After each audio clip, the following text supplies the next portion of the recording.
On today's show, we'll be talking about the dream that many of us have to produce a documentary. Dr. Kamin Samuel will join me talking about her documentary called Courage to Thrive. Stay tuned.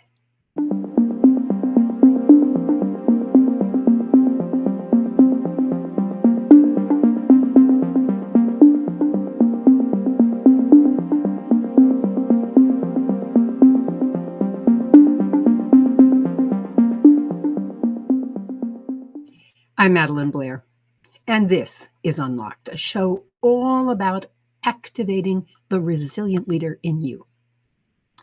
You know, every now and then I learn of a person's life that is simply breathtaking in terms of courage or faith or expertise or persistence or, of course, resilience. One of my reactions is to think that story would make a great documentary. People would be inspired just knowing there was someone like that in the human race. One of them, to me, is Jane Goodall. And you said, okay, I know. There have been lots of documentaries about her. She did something that I would never have dreamed of doing. But just knowing that she did it gives me the understanding that I can do much more than what I think I can do.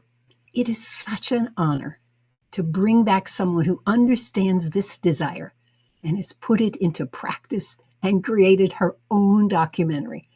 Just viewing the trailer is enough to tell me that the documentary will be totally inspiring. And yes, we will be seeing that documentary. But we need to get on with the show and listen to my guest who will talk about what it means to produce a documentary. You've seen her before on Unlocked, and today she's going to be just as powerful. My guest today is Dr. Kamin Samuel.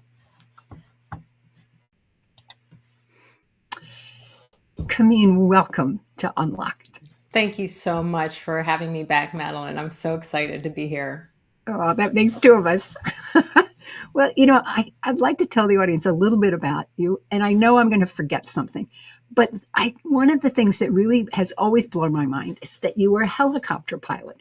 And you were the first African-American helicopter pilot in the Female helicopter, yes. I mean, I actually have, no, that's not true. I did fly in a helicopter. I was going to say I hadn't, but I had. Yeah. So anyway, that's one thing. But you've also done many other things. And I know that through this discussion, you will bring a lot of those other things out. And in particular, the fact that you're a coach. Yes. Yeah.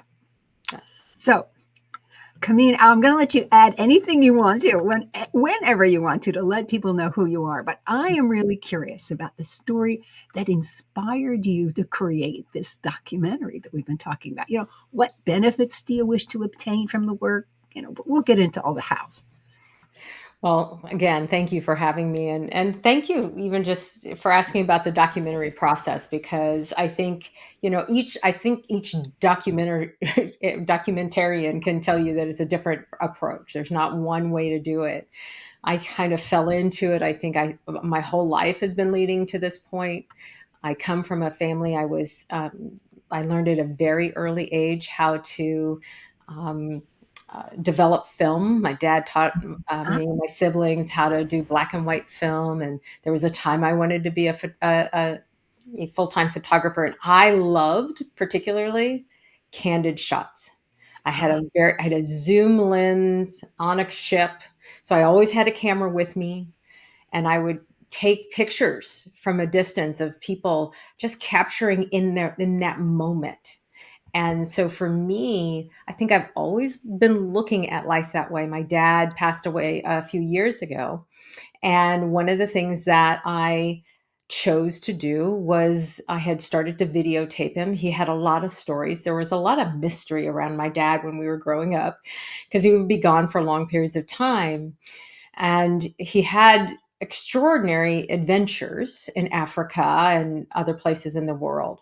And so I started capturing him on film. And then the last year of his life, I kind of championed this for lack of a better way, a documentary type thing with my nieces and nephews, and had 5 of them interview him so that we would capture him answering those questions and let them really get to know him from a different place. And so I really just think that that's been leading me to here. I also wanted to be in film. I wanted to be an actress as a kid, and I wanted to, write. A few years ago, I actually set out on a project to do, the great American, rom-com. Like I, I am a devout Hallmark person, and always wanted to write a really good one, or a Harry Met Sally, or one of those, So it's always been in my bones. And then I have my sister's a professional photographer after her 33-year career as an executive, and her boys are now in film. So for me, I've been in the sphere of it. And so when I was actually listening to somebody else talk about they should do a documentary, I was like, I should do a documentary. Why don't I do a documentary? And it began that kernel of a thought of, well, what would I say? And I love, being a transformational coach and working with people all over the world. I love to see what happens to people over time. Yeah. I love to see how they grow and learn and change. And to be honest, Madeline, one of the things that I realized is that women of color don't always get access to me. A little bit like a high-end coach. So they don't, not everybody knows, like I work with about 10 to, 15 people a year, maybe. And so I've been in this little bubble of life and had a great coaching career. But I also then realized that there are people of all colors, really, that don't know how to transform their lives. They don't know how much power that they have on the inside. They don't know their strengths. They don't know why they do things. For that, I am absolutely curious, and I wanted to show that on film. Fabulous. Fabulous. Well, there are really 2 topics in this discussion of ours. One is that word courage, which your documentary is Courage to Thrive. But I want to reserve the discussion of that because I think that's really a rich discussion. I want to make sure, though, that we talk about how was it that you actually put this thing together? Where did your courage come from? Maybe you've already said it, but you can impart. No, it took courage. It definitely took courage. Well, originally was that kernel of a thought. Like, how do I have greater impact on the world? How do I share what I know, what I have learned? I have 4 advanced degrees. So I'm a high level of learner. A love of learner. I wanted to share what I know with people and synthesize that so it made sense to them so that they could thrive. And I wanted to give people that opportunity to see kind of behind the scenes. So I kind of started to create this idea. Well, if I took 3 different women, one of which, the second one in the film, Carmen, had been playing on my mind. She's a 22-year Army veteran. I had coached a program in the fall of 2020. She was in Italy, and I was working with about 20 to 25 Army professionals, veterans getting ready to come out. So this one of the women that is in the film had been really working on my heart over the last few years because she has she was in a program that I was teaching called Transition to Success. I failed coming out of the military. And so who better to teach a transition to success than somebody who had failed? And so she shared with me that her commanding officer had told her that she'd never get a job if she retired from the military. Now, I was shocked by that. And I said, well, what is it that you do in the Army? And she said, Madeline, you're not going to believe this. I'm a finance soldier. I'm thinking, okay, and I said out loud, you're the most employable, pretty much of all the skill sets that we have here. Right. And I knew she had gotten out, and I knew she wasn't thriving. I check on her from time to time. And so that idea of helping people thrive, helping women of color to see things, I was aware that there are dinner table conversations that, I will say, white people have, that aren't at the women of color tables or the people of color tables, about how to deal with money, or how this inside out approach is what I work with people on a daily basis. And that inside of us, we have so many strengths and so much power, but whether it's society or what we're told or what we hear, people really take that in and let it diminish them. And for me, I've had to recover from financial trouble and loss, or those kinds of things. And so I really want to create a culture of thriving now more than ever. And so that was really the seed of the documentary. I love the fact that this was a highly employable area. The most employable. What it reminds me of is somebody who says, I don't want to lose this person. So maybe I can discourage her. That's exactly what we figured out, was that he wanted to keep her in. But, I'll tell you, when we talk about the film a little bit, her story a little bit, because it's not in the film. That's one of the challenges with doing a documentary and over filming. I have to tell you, yes, I over film. You have to edit. I know that. There are a lot of babies, a lot of splices of things that I wanted that are on the floor. So tell her story, and then she'll be in it. Well, part of the reason she got out was because she was an E8, a master sergeant in the Army, and so was her husband. They had made a deal. Whoever gets to E9 first gets to stay the distance. Well, she helped him get to E9 first. Okay. They had, at the time I met their daughter was 10. When you get to that level, both parents can be deployed to different theaters or areas at the same time. Means somebody else has to raise their daughter. Mm. And so she made the tough decision, and they had made the bet to really stay with her daughter. And you'll see on the film, you can see that she's very lost coming out of the military, as I was, and as so many veterans are, very lost and trying to find her footing. And it's been wonderful to work with her on the film and to see her transform. Well, just you describing it makes incredible sense to me, because the military has its own culture. Yeah. And with its own rules and its norms. And it is different than civilian life. So your whole world shifts, and no wonder there is an adjustment that has to be made. But good on her that she stayed with her commitment with her husband. Yeah. Yes. What a great story. And so, when you ask the question, like how to create a documentary, I think for most people, I would just say, like, first start with the vision.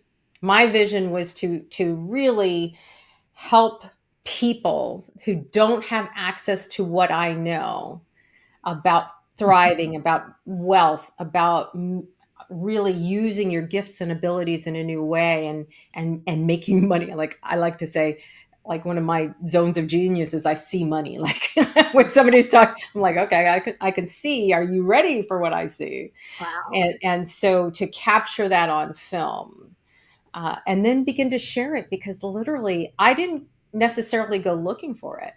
A gentleman I knew, a dear friend now, I just shared what I was thinking about. He was making a documentary. He shared it with his director. His director wanted to talk to me. We talked, we met, and we moved. I'm much more of a move into action, ready, fire, aim. So you began with vision. Yes. But it sounds like, and this is so important in any project, is that you get tapped into the right resources. Yes. It's your enthusiasm. It's your how you talk about it, your commitment. Now you don't share it with people who are naysayers. Like, let that go. Right. Good, because they can crush a dream. We don't want that. That's right. But those people who are up to something know other people who are up to something Yeah. and can find resources for you, even if you don't know how to do it. Yeah. Mm. So you ended up with a producer. Producer or Director, director? A right to the director. director. Okay, because you were the producer. Yes. All right. Okay. So, what were the key things that you found in that director that were really useful in making this? His vision. Ah, He is I like to call him a scrappy young man. He's in his 30s and he sees life the same way. He started off in the believe the Detroit area, Grand Rapids area, and as a cameraman, and the way he loves to tell story. He's done a lot of music videos and just his language, and he caught my vision. ah, And he saw how he could do it on screen. Like I could see him seeing that he gathered what he could do, and he started to share, well, what we could do is go to all of these women's homes and just capture his story. Now, unlike a regular feature film, we didn't have a script. right. We had a very loose outline of what we wanted to do. We wanted to talk to all the women in their habitat. We wanted to capture me. And he just really tried to get me to just be flexible with this process because we don't know. So originally, I think we only had 5 filmings in mind. We ended up in 9 locations, Madeline. It was it was a lot, which cost a lot more money. I'm just going to tell you, it cost a lot more money to have that many locations because in the beginning, once we were kind of locked in that this is what we were going to do, he sent me a budget, and I was like, okay. He's like, I need half to begin with. So I got to work in my coaching business and made some money and delivered the first half. Uh-huh. I learned some things over time with that. Well, as I recall, you're a good finance person, right? I keep learning lessons about money. And so, but we literally, once we had the money, we started Great. organizing the filming. So he filmed me first. I Mhm. lived in San Clemente at the time, and we filmed that. And then the next was Ariel in Detroit. And the one of the other cool things, Madelyn, Josh Sycama is his name. We also had a bunch of people related besides this man who introduced us. He lived about a mile from where I used to live in Marina del Rey. He had met 2 of my friends on planes, 2 people I knew very well. And so that also that, like if he could gravitate to that area, because I kind of keep a very positive friend base and energetic friend base. And so that also made it easy for us to work together. Great. And so he scheduled the first crew. We scheduled Detroit, and then we scheduled Tampa for the third filming. And then we ran out of money, and I wasn't willing to put any more money of my own in. Ah, So then I had then Kamin's wealth skills got challenged, and courage had to pony up in a big yeah, yeah, way yeah, because then I had to start asking for money. yeah. And that's a whole different game, especially for me, right? And so, I we get to teach what we have to learn, right? Yeah, yeah. And so, at one point, I reached out to a wonderful couple who I love, and I've written a book, one of my books with Dr. Gay Hendricks, and he said, "I have a foundation." I was actually asking him something else, and he said, "I have a foundation. I have nothing to do with the money, but if you you may want to ask for a grant. Ah. So I got approved for that grant really quickly. I wasn't expecting it. Literally, I thought, a few $100s would have been fine for me, but I got a sizable grant. And literally, I texted Josh. I'm like, we got money. Where are we going? And so that's when we scheduled the third shoot of the third female, Serene. Now, Serene, I had the opportunity to work with her years ago, and she is the daughter of two Native American leaders. One is the spiritual head of the the Lakota tribe in South Dakota. And her mother sits on the tribal council of the Lakota tribe. So we flew to her, filmed her story. And in the middle of that, Josh and I kind of looked at each other and realized we're going to have to add a filming. And we had the opportunity, then we got permission from the Dakota tribe up in Wagner, South Dakota, and they allowed us to come and film there. And I got an opportunity to meet her father. He would not be on screen. However, again, synchronicities. Her father and my husband, Mark, had worked together 19 years earlier. So I told Mark, you're going to have to clear your calendar. You're going to have to come with me on this film shoot. And he did. And it literally was like no time had passed. And part of that was just one of the most joyful things that we got to do. I love that story. 20 years, 19 years. 19 years. Mark, and I bet you when they got together, it was like no time had passed, right? He was so excited to see Mark. And they laughed the same. They kicked their heads back the same and laughed. And really, it was so pivotal for us because what had happened in Minnesota was I always talked with my clients about money and wealth and growing it. Sometimes I'll say, most times I'll say, like, what if you add a 0 to your salary, to what you're making right now? So, Madelyn, I just want you to envision that, adding a 0 to what you make, what your highest number, and 10x that. And what we uncovered was that for the Native American people, many of them, they have no relationship to money and wealth because of what was done to them. Yeah. And I wanted to go to the source. I wanted to talk with these leaders about how do we help tribes thrive, especially ones that are not in the casino industry. Yeah. Because it's important for us to do it from this inside out, from an honoring and ownership of who they are and what they can create.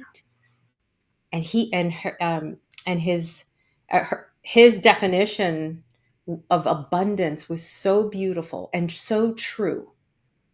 They live from a place of, if I have extra, I will give it freely to you. Yeah. So that you have whatever, because I know that Creator will return it to me. Oh. It was so touching, so beautiful, and so amazing, because we see in society today about amassing more and not sharing. As if that is the solution to unhappiness. Mm-hmm. And we know that's not true. That's right. And so when I talk about wealth and when I talk about thriving, I'm really talking about it from a place of fulfillment, from satisfaction with one's life. You can reach for more, but it's not a grabbing at. Yeah. It is an evolving from our ownership and our gifts and our awakeness to who we are. Does that make sense? I want to just make a slight insertion. For anybody who wants to read about this kind of approach to, I'll call it wealth, because that's what we were talking about, but the whole concept of who owns what and giving away of any excess that you have, knowing that the community will return it to you when you need it. Yeah. There's a book called The Gift by Mhm. Hyde, Hyde, and he describes that so beautifully. So anybody who's curious about that, that's a great source to understand this very different approach to wealth. Thank you, Yes. Kamin. Well, and when I said add a zero to whatever you've made or whatever number you're thinking, what came up with you in that? Oh, this is really funny. Because when you said add zero, I thought, oh, add zero doesn't change a thing. But then you said add a zero. I went, Yes. oh, that's what she's talking Add about. a zero. Yes. Yeah. So that's what was going on in my mind, and I was laughing at myself. But it's we capture a little bit on the film. We don't capture the first moment when I asked her about 10, but we do capture when we're talking about 2x. Because so I'll then bring it down to 2x. Mhm. Because I want people to understand, and for anybody listening, especially women and women of color, to think of, what if you could 10x your salary? What Mhm. if you could 10x what was in your bank? Yeah. And it's not that it's impossible, but Yeah. we don't necessarily ever think about it. Yeah. Yeah. It's true. Well, let me come back to your documentary. I Yes. love the fact that you you got drawn into so many recordings. Yes. It's, to me, that's evidence that there are so many people who are courageous out there, and their stories need to be told. That's what came to my mind as you were saying that. I absolutely agree. And we can learn from everyone. Mm.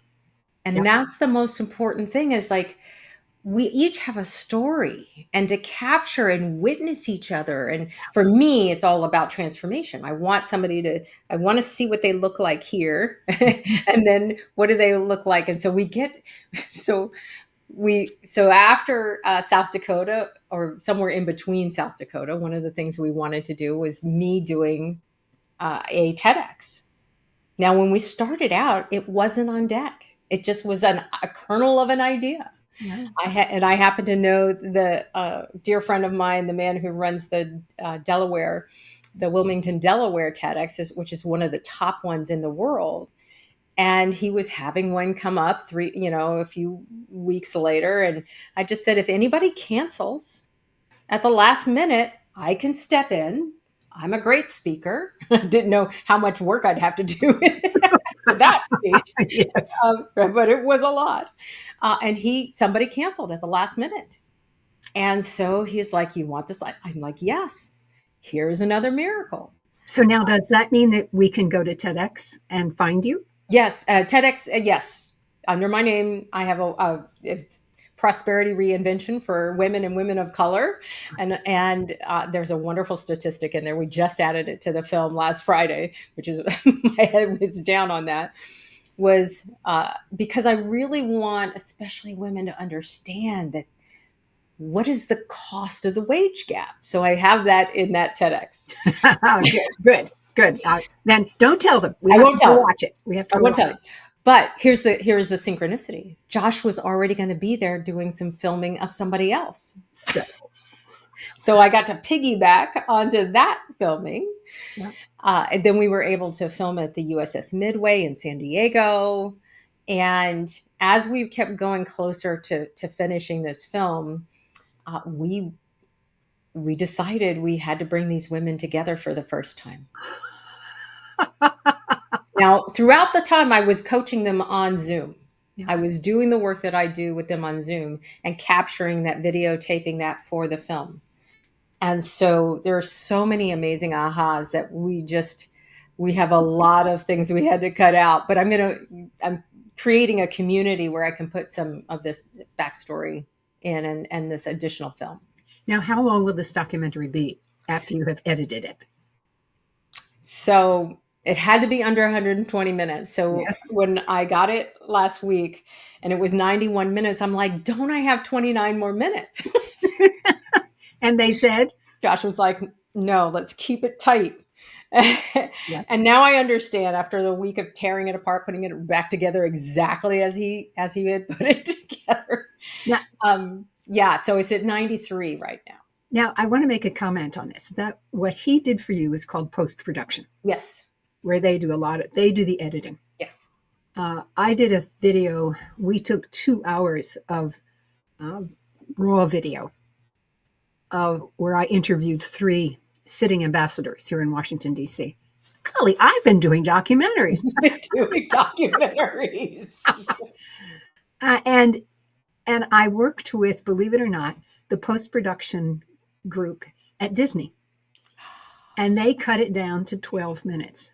And it was so fascinating to watch what they were looking for as they made the cuts. It was awesome. I mean, it was totally awesome. So Yes. a good director knows exactly how to do what you talked about. Yes, we had an assembly cut done by someone else who did a beautiful job, but he wasn't on the film. Yeah. And so Josh took it back, took it to himself, and as of this airing, the Oscars just recently appeared, and the person who won the most individual awards edited, directed, wrote, edited everything, and so we could really see that level of co-creation with what he was doing and what was happening in himself and his vision. Yeah, there's a real cohesiveness. Yes. Oh, that's fabulous. Well, these are all the kind of lessons that you learn when you're doing this yourself. Any other lessons that you learned as you put this thing together? I think if I were going to do it over again, there's a part of me that wants to say, have all the money at one time. Yeah. But I also like to say I was the first participant of Courage to Thrive.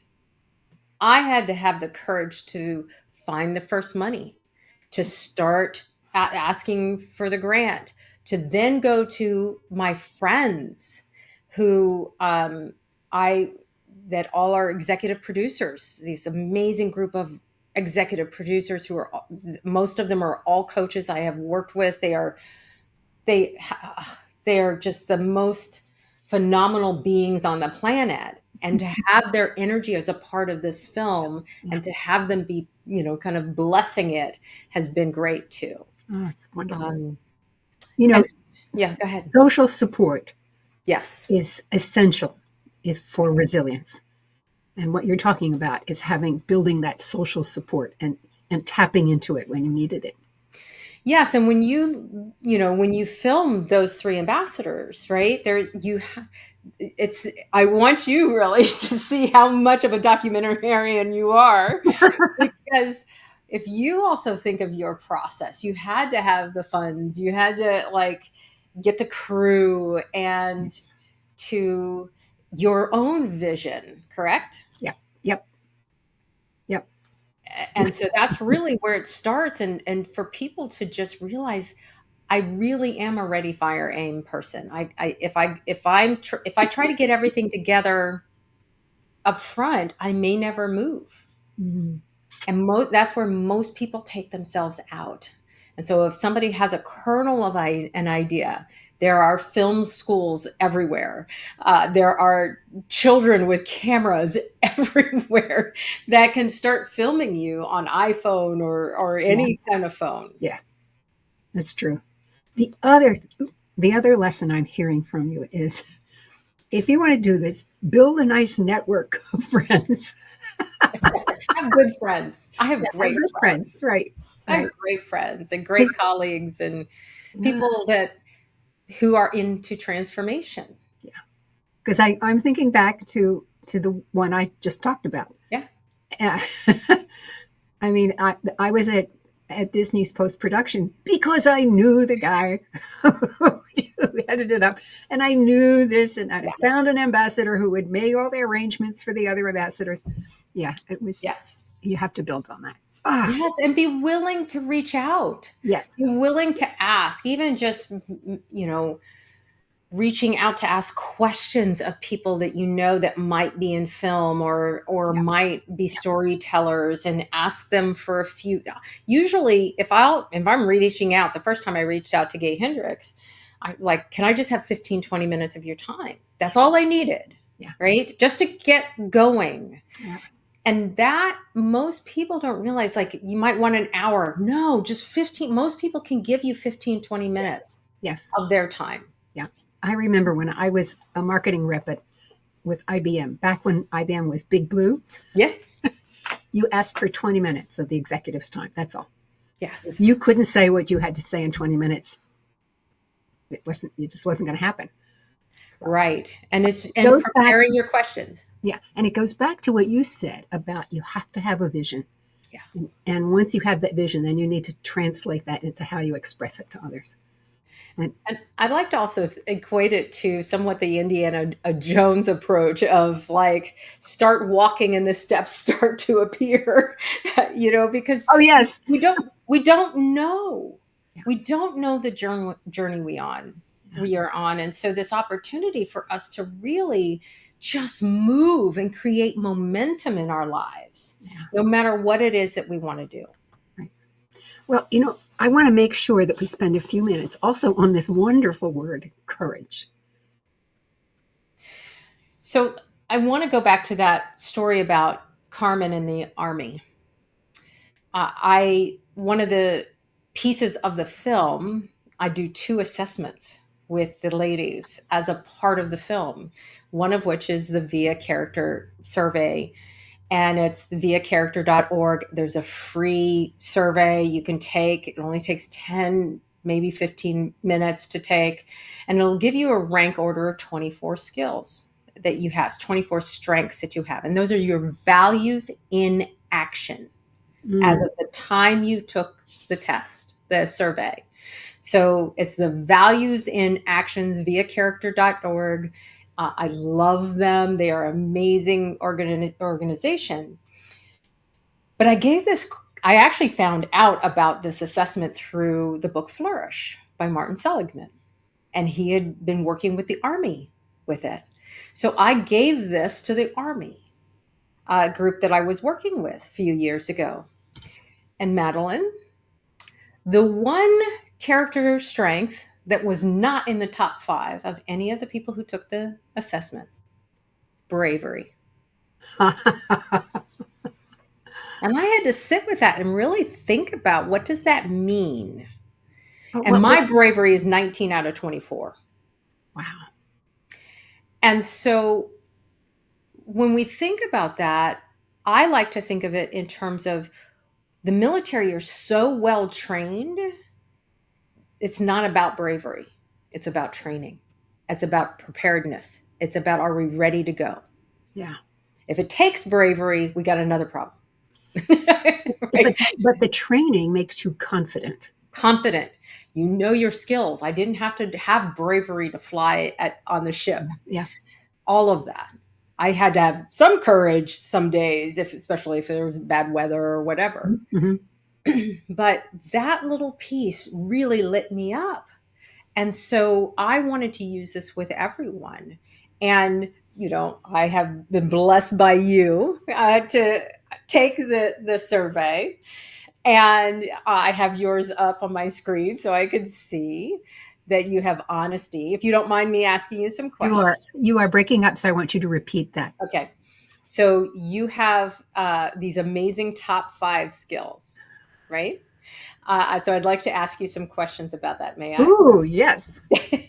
So your top 5 are honesty, curiosity, appreciation of beauty and excellence, love of learning, and spirituality.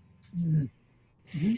Do they all seem to fit for how you live your life on a day-to-day basis? Absolutely.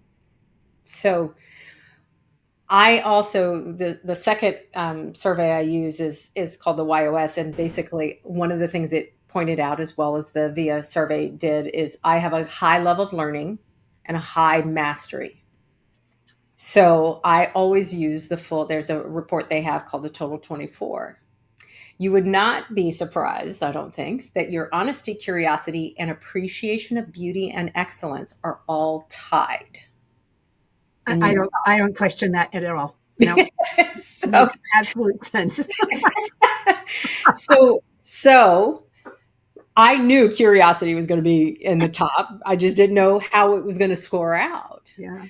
But you also mentioned something about honesty, like honesty being a strength. How do you see honesty and I think everybody can see your curiosity as your strength. How do you see honesty as one of your top strengths of how you live your life? I try very hard when I am assessing whether it's a new situation or a new person that I'm meeting to, um, what's the right word? To set aside assumptions. And maybe I don't set aside them, but at least I become aware of them. I remind myself of them. And I say, okay, that may be an assumption. Now move on. So when I am observing the world, I'm trying to see it as accurately as possible. That's the only, because I'm sure that I still bring a bias and assumptions into it, but my attempt is to see it that way. I love that. I love that. And so that being kind of tied with curiosity, your third one is appreciation of beauty and excellence. Now, I actually separate those appreciation of beauty and appreciation of excellence. Okay. Now, when you hear those two, whether they're combined or separate, how does that resonate within you? It's the it's the beauty of what was the first one? Appreciation of beauty and excellence. Okay, it's the appreciation of beauty. Uh, when I was a teenager, I studied art for 4 years, Yes. and when you study art, you learn to see what you're looking at because you can't interpret it in a sculpture or on a painting or whatever unless you see it. And so that's where you get this incredible practice of seeing what's really there. And as you see it, you begin to appreciate the little twist or the color or the light, whatever it is. And you get the question of whether it is beautiful has nothing to do with it. Right. Do you see, just seeing, I'm thinking about what I just said about honesty. It's the same thing. It's the same thing. I remember saying this to my sister, and she didn't understand it. She said, "Well, what about an old woman?" I said, "What do you mean? Old women are beautiful. Just look at the every wrinkle means something, and it's not a question of whether it's smooth and pink and whatever. That's not the issue." Thank And goodness I feel that way, given where I am. well, on a side note, so one of the other filmings that I didn't share was that we also filmed my mother who turned 93 at Christmas. Oh, God bless her. And she's still active in her community. She still drives. She's visiting her younger friends in rehab facilities, And so it's this ability to see. My mom taught at the age of 81 and 84 in Africa. She was a visiting professor. And so, this ability for us to see what we can create. And when you are in, Madelyn, specifically, when you're in those top 5 of honesty, curiosity, appreciation of beauty and excellence, love and spirituality, if anybody who has those scores gets dysregulated, needs courage, they return to those and there's greater flow. Uh, what that reminds me of is Jung, who said that it's when you're under stress that you resort to what he called the shadow. Mm-hmm. So when you want to get back into the light. You want to get back into the light. You want to get back into honesty. Where can I be truthful? Where can I be curious? Yeah. The reason I separated specifically for you the appreciation of excellence, that's everything about Unlocked, and everything that you do is your appreciation of others' excellence. Wow. So when you are there and you love this one-on-one deep approach, which is your love, and then your connectedness is your spirituality. And so we can when we are in those, we can conquer the world. That's where I help people return to their courage. What can I do from my top 5? Wow. Oh, that makes it so clear, Kamin. Thank you.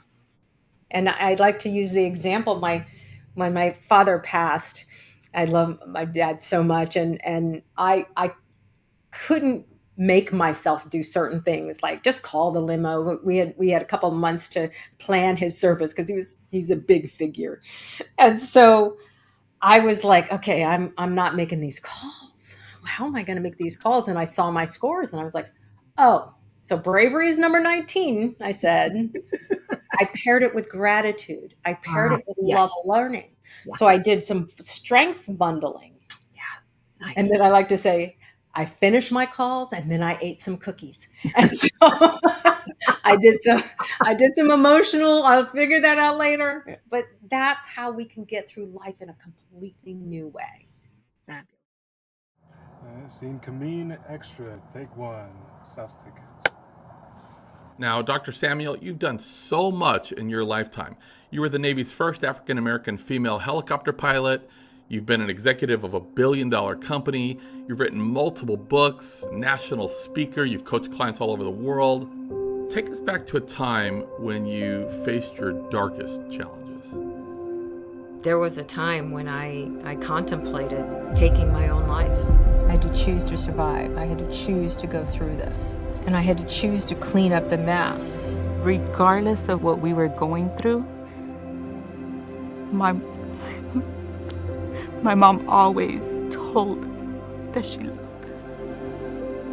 Having my mom basically raise me by herself, and then also understanding the dynamics of her relationship with my father. He has been in prison since I was 3. He's still in prison to this day, but I still have a very close relationship with him, and I think that's solely because of like what my mom did at that time. I think a lot of our people in general carry unconsciously the burden of the pain, I would say, just very generally speaking, that our ancestors went through. It was created inside of me that I had rehearsed filing bankruptcy. I had rehearsed not making it out of this and having to figure out that if I could rehearse that, what else could I rehearse? What else could I do?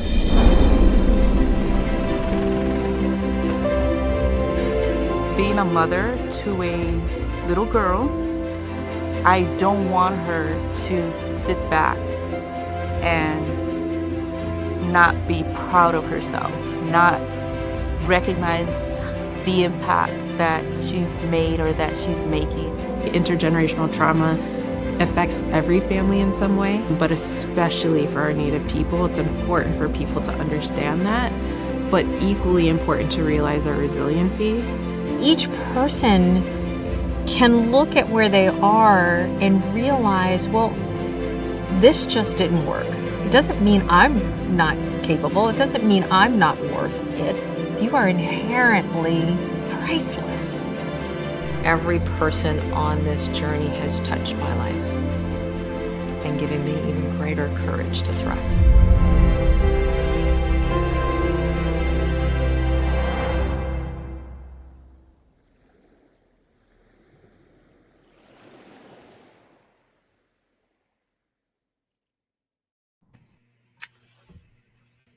Kamin, that is, I can't wait to see the full version.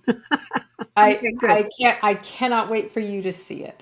I'm very proud of this film, and I'm very proud of the women that we got to capture and to see their journey. And we really only filmed from their perspective 8-9 months.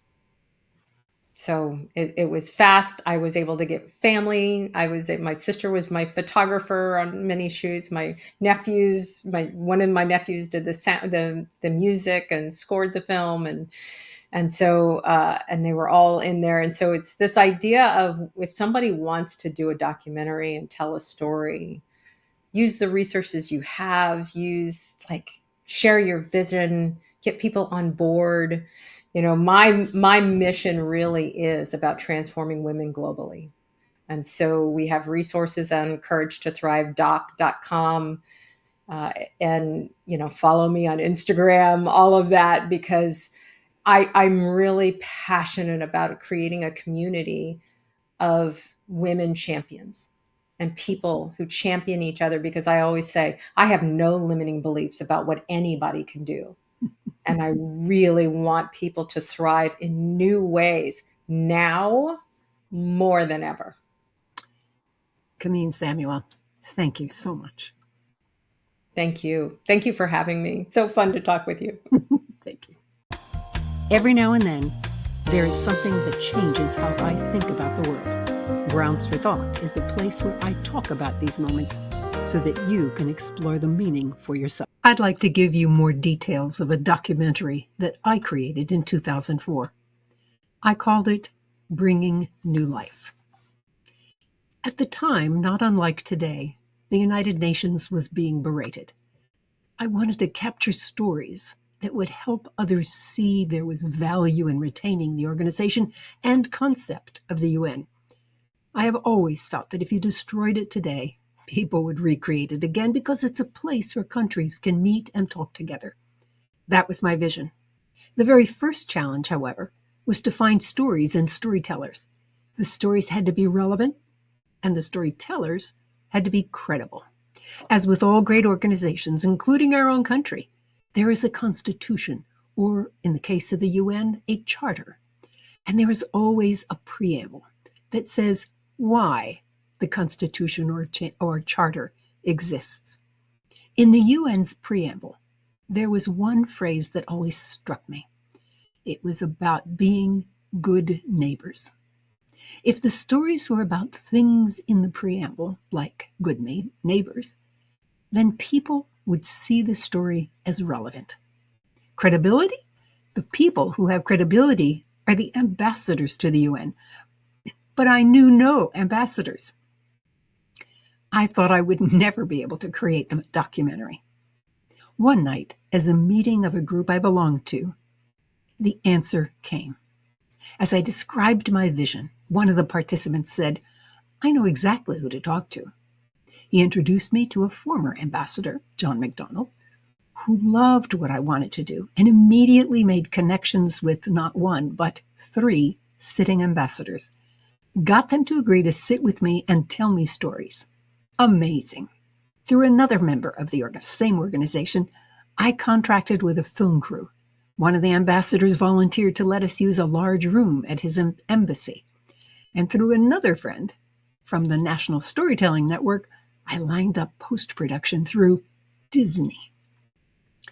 We filmed for 2 hours, thanked the ambassadors, and flew to Disney.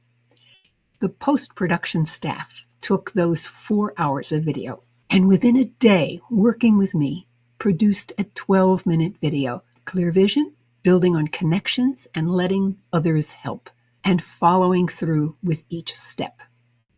Since then, the story you will hear has been seen by thousands. Here is that story. Well, first of all, let me say that the Charter is a beautiful document. I would say it's almost poetry for us diplomats.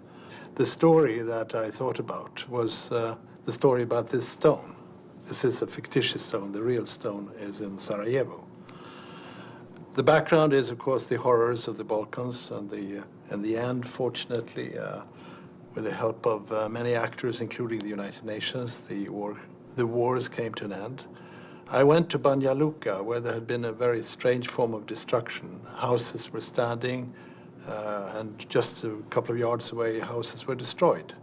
And it turned out that they had been destroyed because of the ethnic background of the different groups that had been living in these houses. My interpreter said that the worst example was the mosque, the Feraja Mosque, that had been standing there since 1540, one of the most beautiful Muslim cultural buildings in Europe. But it had been destroyed, evidently, during a couple of nights, exploded in the early 90s.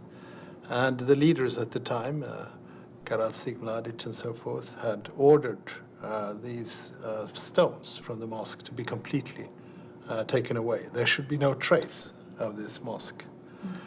I had meetings with the prime minister at the time of that area, Republika Srpska, Mr. Dodik. He was not, of course, part of this past, but after the meeting I asked to see what was remaining of the mosque. And there was nothing remaining, they told me. There was a parking lot. But the interpreter on the other side said, no, there is a grass area. You can see the view from where the mosque stood. So I went down to that area, and then I just kicked with my shoes the turf, the grass. And I said to myself, there has to be stones somewhere beneath, since they had destroyed a full, complete mosque. And then with my fingers, I dug down and I found two stones, two small stones. And the interpreter almost cried, I noticed. And I picked up those stones, put them in my pocket, came back to Sweden and told the story to the Bosnian ambassador. I told an audience where I brought this stone that, to me, tolerance is also living side by side and respecting, accepting one's culture, history, and traditions. And I said, if ever there was anyone who would doubt that there had been a mosque in Europe, in Banja Luka, I could at least contribute to proving that indeed there was a mosque there, and that we in Europe have lived and hopefully will continue to live in peace together. And that was inspired by the word tolerance and good neighbors, and the words good neighbor in the UN Charter.